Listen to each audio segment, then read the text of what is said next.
미국에서 가장 인기 있는 스포츠는 미식 축구입니다. 야구도 인기가 있고 농구도 인기가 있고 골프도 인기가 있고 여러 스포츠 종목이 인기가 있는데 그 중에서 가장 인기 있는 스포츠는 미식 축구입니다. 미식 축구가 열리는 날은 경기장은 물론이고 사람들이 곳곳에 모여서 미식 축구를 보면서 열광을 합니다. 그래서 미식 축구 결승전 티켓을 구하는 것은 하늘의 별 따기 같이 어렵다고 합니다. 어떤 사람이 미식축구 결승전 티켓을 어렵게 구해가지고 경기장에 갔습니다. 경기장에는 10만 명이 넘는 사람들이 운집해 있었습니다. 그런데 그는 좀 싼 입장권을 샀더니 좌석이 맨 뒷자리였습니다. 선수들이 잘 구분도 안 되었습니다. 제가 가끔 축구 국가대표 경기할 때 상암 월드컵 경기장을 갈 때가 있습니다. 상단의 자리를 잡으면 잘 보이지가 않아요. 그러니까 좀 앞자리로 좌석 표값을 좀 더 주더라도 앞자리에서 보면 선수들 움직임이 아주 현장감 있게 잘 보이죠. 그는 자리가 너무 뒷자리에 있는데 저 앞자리 맨 앞에 있는 자리를 보니까 자리가 하나가 비어 있었습니다. 그래서 그는 맨 앞자리로 와서 옆 사람에게 여기 앉아도 될까요? 하고 물었습니다. 그러자 남자가 예, 앉으세요 하고 흔쾌하게 승낙을 했습니다. 그는 너무 고마워서 어떻게 이 자리가 비어 있습니까? 하고 물었습니다. 그러자 그 남자가 제 아내의 자리입니다 하고 말했습니다. 그런데 왜 못 오셨습니까? 죽었습니다. 아, 그러세요. 슬픔이 크시겠네요. 그러면 자녀나 친척들 중에서 한 사람을 데려오지 그랬습니까? 그때 그 남자가 아이들과 친척들은 지금 아내의 장례식장에 있습니다 하고 말을 하더라는 것입니다. 아내의 장례식장에서 빠져나와서 미식축구 결승전을 보러 온 것입니다. 그러니까 아내하고 미식축구 결승전을 보러 오려고 티켓을 예매를 했는데 어떤 사정으로 인해서 아내가 죽어가지고 지금 장례를 치르고 있는 중인데 그 남자가 장례식장에서 빠져나와가지고 이 미식축구 결승전을 보고 있는 것입니다. 그 남자는 아내의 장례식보다 미식축구 결승전이 더 중요하고 좋았던 것입니다. 사람이 살다 보면 여기가 좋사오니 하고 머물고 싶은 곳이 있습니다. 여러분은 어디에 있을 때 가장 좋습니까? 무엇을 할 때 가장 좋습니까? 오늘 본문 말씀을 보면 예수님께서 변화산에서 변형되셨습니다. 그러자 베드로가 우리가 여기 있는 것이 좋사오니 하고 고백하고 있는 모습을 볼 수가 있습니다. 먼저 본문 2절 상반절 말씀에 보면 엿새 후에 예수께서 베드로와 야고보와 요한을 데리시고 따로 높은 산에 올라가셨더니 라고 했습니다. 예수님께서 베드로와 야고보와 요한을 데리시고 따로 높은 산에 올라가셨습니다. 여기서 높은 산은 이스라엘 북쪽에 있는 헬몬산을 말합니다. 헬몬산은 높이가 2814m나 되는 높은 산입니다. 예수님께서 변화되셨다고 해서 변화산이라고도 합니다. 예수님께서 높은 산에 올라가신 것은 십자가의 죽으심을 앞두고 기도하러 올라가신 것입니다. 예수님께서 높은 산에 올라가시면서 베드로와 야고보와 요한 세 사람을 데리고 올라가셨습니다. 다른 9명의 제자들은 산 아래에 있었습니다. 그런데 왜 예수님께서 베드로와 야고보와 요한을 데리고 높은 산에 올라가셨을까요?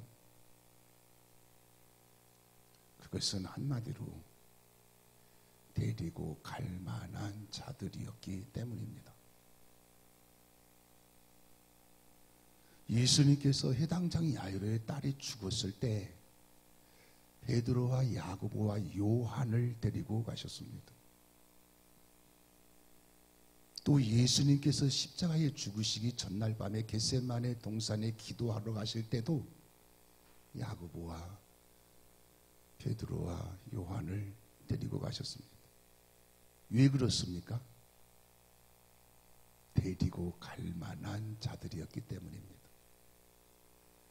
데리고 갈 만한 자들이란 가장 믿고 신뢰할 만한 자들이라는 말씀입니다. 만약에 제가 아주 중요한 자리에 지금 여기 있는 여러분 중에서 3명을 데리고 가야 한다면 제가 누구를 데리고 가고 싶을까요? 만약에 지금 예수님이 이 자리에 오셔서 아주 중요한 자리에 여러분 중에서 3명을 데리고 가야 하신다면 예수님이 누구를 데리고 가고 싶어 하실까요? 여러분, 예수님이 데리고 가고 싶어 하시는 예수님의 마음에 꼭 맞는 예수님의 사람이 되시기를 축원합니다. 다음으로 본문 2절 하반절에서 3절 말씀에 보면 그들 앞에서 변형되사 그 옷이 광채가 나며 세상에서 빨래하는 자가 그렇게 희게 할 수 없을 만큼 매우 희어졌더라 라고 했습니다. 예수님께서 베드로와 야고보와 요한 앞에서 변형되셨습니다. 예수님의 옷이 광채가 났어요. 예수님의 옷이 매우 희어졌습니다. 세상에서 빨래하는 자가 그렇게 희게 할 수 없을 만큼 매우 희어졌습니다. 마태복음 17장 2절 말씀에 보면 예수님의 변형된 모습을 이렇게 기록하고 있습니다. 그들 앞에서 변형되사 그 얼굴이 해같이 빛나며 옷이 빛과 같이 희어졌더라 라고 했습니다. 예수님의 얼굴이 해같이 빛났다고 했어요. 옷이 빛과 같이 희어졌다고 했습니다. 누가복음 9장 29절 말씀에 보면 예수님의 변형된 모습을 또 이렇게 기록을 하고 있습니다. 기도하실 때에 용모가 변화되고 그 옷이 휘어져 광채가 나더라 라고 했습니다. 예수님께서 기도하실 때 용모가 변화되셨습니다. 그리고 옷이 휘어져서 광채가 났습니다. 이것을 감추어진 영광의 계시라고 합니다. 즉 감추어졌던 영광이 이제야 드러났다라는 말씀입니다. 이것이 예수님의 본체, 즉 예수님의 본래의 모습입니다. 이것이 예수님의 천국에서의 모습입니다. 예수님이 이 땅에 오시기 전에 천국에 계실 때의 모습이고 부활 승천하시어서 하늘로 올리우셨는데 지금 예수님의 천국에서의 모습입니다. 예수님은 영광스러운 분이신데 성육신, 즉 사람의 몸을 입으시고 우리를 구원하시려고 이 땅에 오셨습니다. 우리가 천국에 가면 베드로와 야고보와 요한이 변화산에서 보았던 예수님, 얼굴이 해같이 빛나며 빛같이 흰 옷을 입으신 예수님을 만나서 예수님과 더불어 영생을 누리면서 살게 됩니다. 그러므로 사랑하는 여러분, 얼굴이 해같이 빛나며 빛과 같이 흰 옷인 예수님을 믿고 예수님을 바라보고 예수님을 소망하며 살다가 예수님을 만나서 예수님과 함께 영생을 누리면서 살 수 있는 복이 있는 성도가 되시기를 축원합니다. 또한 본문 4절 말씀에 보면 이에 엘리야가 모세와 함께 그들에게 나타나 예수와 더불어 말하거늘 이라고 했습니다.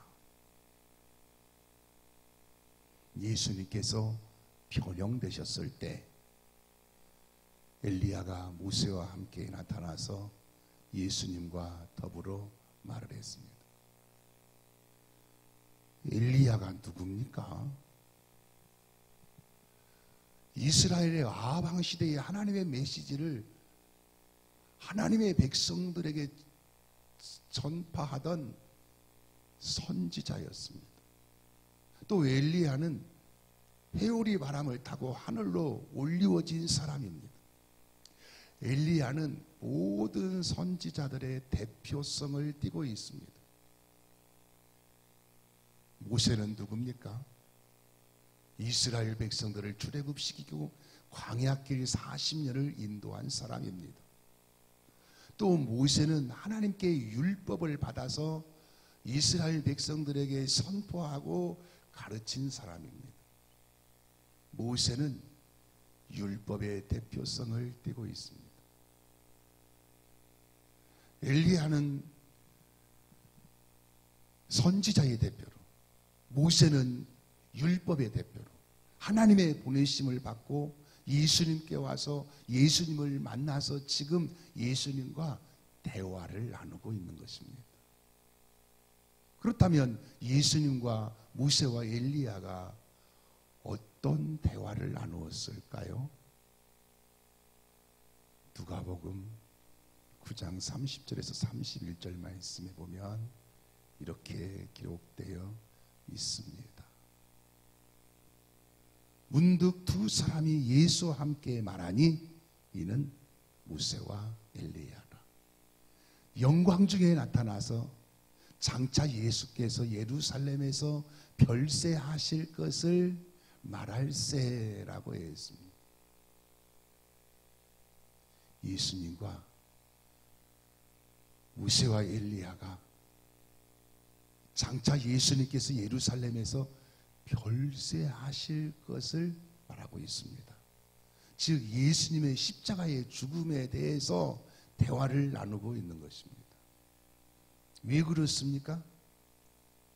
예수님의 십자가의 죽으심은 모든 율법과 모든 선지자들의 예언을 완성하시는 일이기 때문입니다. 그렇습니다. 예수님이 십자가의 죽으심으로 율법이 완성되었습니다. 모든 선지자들의 예언이 완성되었습니다. 예수님의 십자가의 죽으심은 완성입니다. 율법의 완성입니다. 예언의 완성입니다. 구원의 완성입니다. 그래서 십자가에 죽으시고 다시 사신 예수님을 믿으면 완성됩니다. 죄사함이 완성됩니다. 원죄와 모든 자범죄 사함이 완성됩니다. 구원이 완성됩니다. 영생이 완성됩니다. 그래서 예수님께서 십자가에서 죽으실 때 가장 마지막으로 하신 말씀이 다 이루었다라고 말씀을 하셨습니다. 예수님이 십자가에서 다 이루셨습니다. 그래서 우리가 십자가에서 죽으신 예수님을 믿기만 하면 다 이루어 주셨기 때문에 죄 사함 받고 구원 받고 천국에 가서 영생을 누리며 살게 되는 줄로 믿습니다. 그리고 본문 5절에서 6절 말씀에 보면 베드로가 예수께 고하되 랍비여, 우리가 여기 있는 것이 좋사오니 우리가 조막 셋을 짓되 하나는 주를 위하여 하나는 모세를 위하여 하나는 엘리야를 위하여 하사이다. 이는 그들이 몹시 무서워하므로 그가 무슨 말을 할지 알지 못함이더라 라고 했습니다. 베드로가 예수님의 변형된 영광스러운 모습을 보고 우리가 여기 있는 것이 좋사오니 우리가 조막 셋을 짓되 하나는 주를 위하여 하나는 모세를 위하여 하나는 엘리야를 위하여 하사이다 하고 고백을 했습니다. 이것은 예수님의 영광과 천상의 세계를 체험한 사람의 속에서부터 우러나오는 진심 어린 고백입니다. 다시 말씀드리면 예수님이 계시는 이곳이 우리가 가장 좋사오니 예수님과 함께 여기서 살고 싶습니다 라고 고백을 하고 있는 것입니다. 여기가 어디입니까? 앞서 말씀드린 것처럼 헬몬산입니다. 헬몬산은 높이가 2814m나 되는 높은 산입니다. 그럼에도 예수님과 함께라면 여기가 가장 좋다는 것입니다. 그것도 그림 같은 집이나 궁궐 같은 집을 짓고 살자는 것이 아닙니다. 초막을 짓고 살자는 것입니다. 초막은 풀로 지은 집이에요. 보잘것없는 집입니다. 그런데도 예수님과 함께라면 여기가 가장 좋다라는 것입니다. 사실 그렇습니다. 예수님이 계신 곳이 가장 좋은 곳입니다. 예수님이 함께 하시는 곳이 가장 좋은 곳이에요. 왜 천국이 좋습니까? 천국이 좋은 곳이 많이 있지요. 천국에 가면 영생도 누리지요. 새 예루살렘 성도 있지요. 본향집도 있지요. 수정같이 맑은 강도 있지요.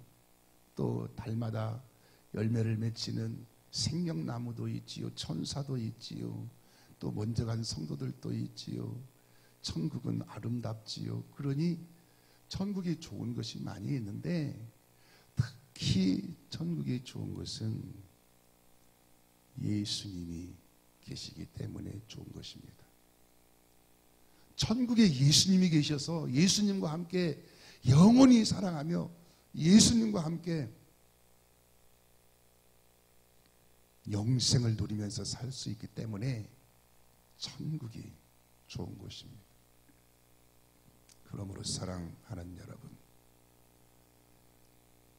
예수님이 계시는 천국을 소망하고 살며 이 땅에서도 예수님을 모시고 사는 자가 되시어서 예수님으로 인해서 행복하고 복 있는 성도가 되시기를 축원합니다. 대중가요에 이런 노래가 있어요. 마음 같아서는 불러가지고 전달해주고 싶지만 절제를 하고 가사만 전달해드리면, 여러분들 잘 알고 있는 가사죠. 저 푸른 초원 위에 그림 같은 집을 짓고 사랑하는 님과 함께 100년 살고 싶어. 봄이면 씨앗 뿌려, 여름이면 꽃이 피네, 가을이면 풍년되어, 겨울이면 행복하네. 멋쟁이 높은 빌딩 의시되지만 유행 따라 사는 것도 제멋이지만 반딧불 초가집도 님과 함께면 나는 좋아 나는 좋아, 님과 함께면 님과 함께 같이 산다면.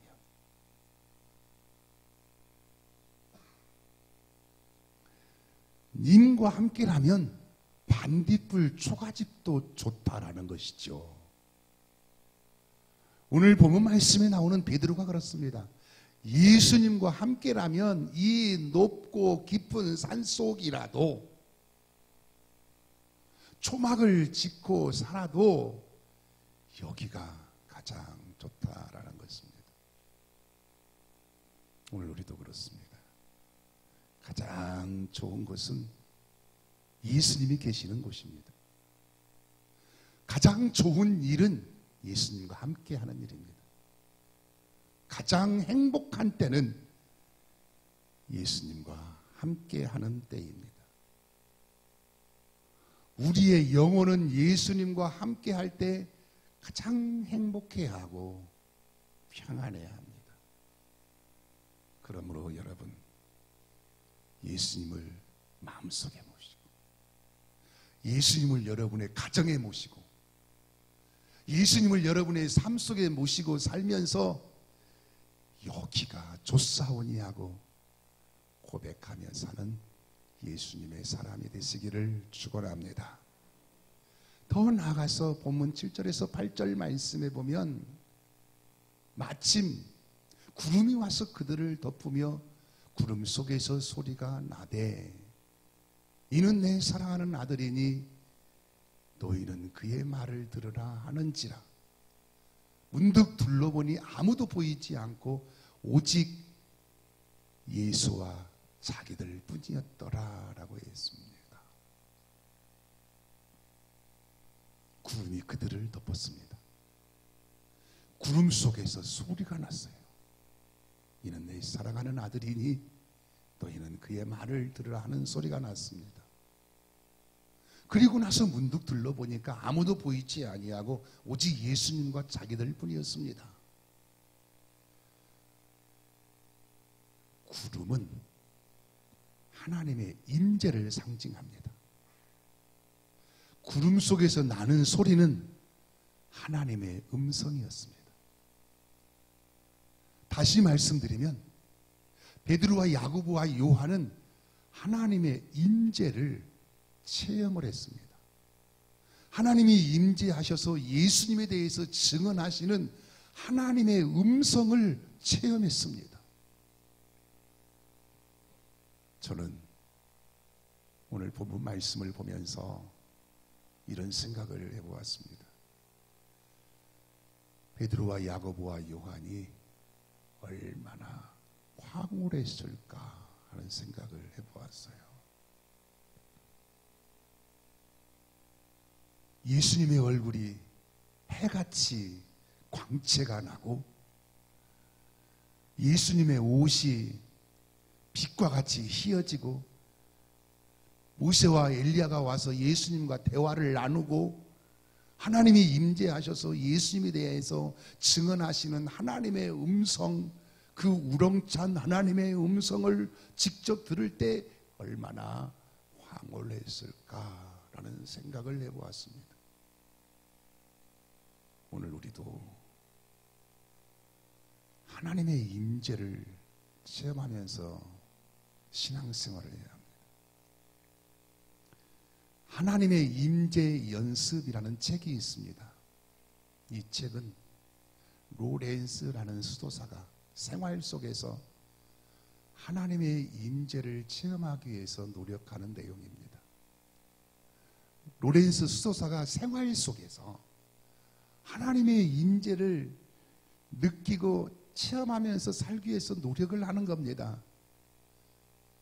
주방에서 허접한 일을 할 때도, 수도원을 청소할 때도, 다른 수도사들의 신발을 정리할 때도, 그리고 기도하고 성경을 읽을 때도 하나님의 임재를 체험하기 위해서 노력을 합니다.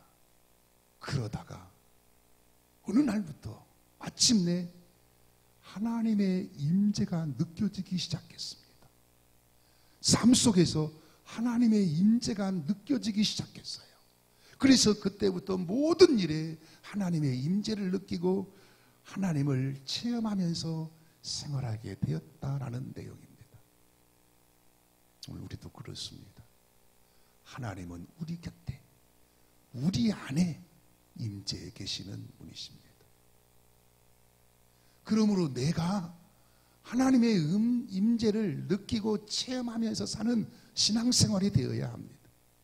삶 속에서 또 예배를 드리면서 하나님의 임재를 내 심령으로, 내 몸으로, 내 몸의 세포들이 하나님의 임재를 느끼고 체험하면서 예배드리고 삶 속에서 살게 되면 확신 넘치는 그런 신앙생활이 되는 것입니다.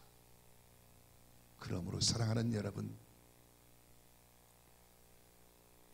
베드로와 야고보와 요한처럼 예수님을 모시고 여기가 좋사오니 하고 예수님과 동행하는 삶을 사시고 삶 속에서 모든 일 속에서 하나님의 임재를 느끼고 체험하며 사는 살아있는 신앙생활이 되시기를 예수님의 이름으로 축원합니다.